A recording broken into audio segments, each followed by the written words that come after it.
Hello friends and welcome to my channel. This is one of the first videos I'm posting to put my content out there, and I hope you find this content useful.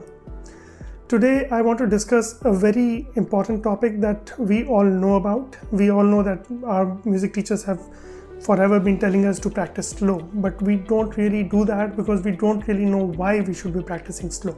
Slow practice is fast learning, and I will give you some examples of this.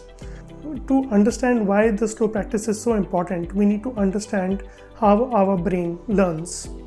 So we have two sides of our brain. One is the conscious brain, which is our frontal lobe, and we have the subconscious brain, the basal ganglia and all, that is learning what we are doing. So our conscious brain is always aware of what we are doing. It is literally making the decisions of what you want to do next. But subconscious brain is learning brain. It learns everything.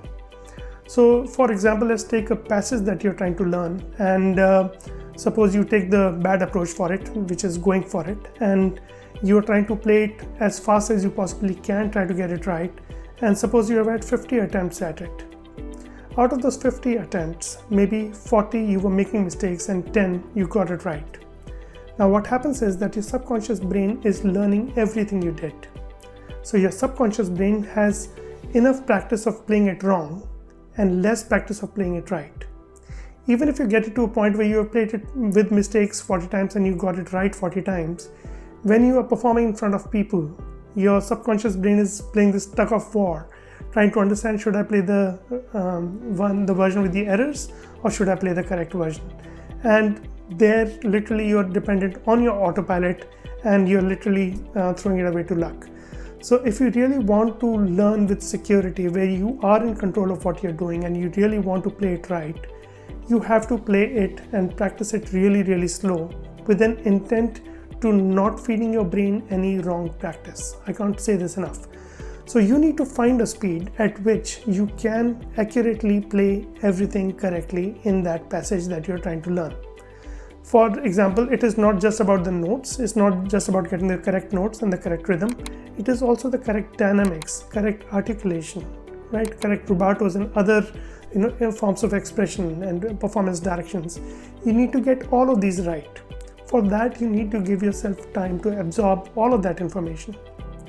So my tip is practice really slow. Find a speed at which you can get things right and take it in small passages. Don't try to read through a page of music full of errors. That is great to develop your sight reading, but if you're trying to learn a piece that you want to perform with security, that is not the right approach. I would recommend you break it down in small sections, take each section, slow it down, look at it, understand what you're required to do, and then you get to practice at a very slow speed, learn everything right, and the last priority should be the speed.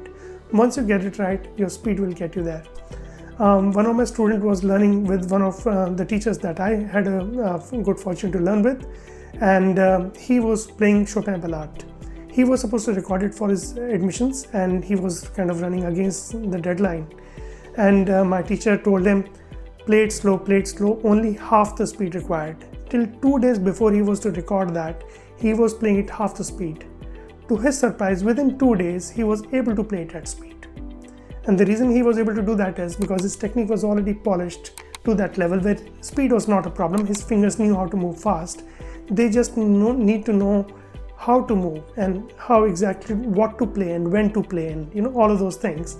Because of slow practice, he was able to pay attention to the detail and he was able to play it at speed in no time. So slow practice is fast learning. I hope this was useful. Do follow my channel for more useful content. See you. Bye.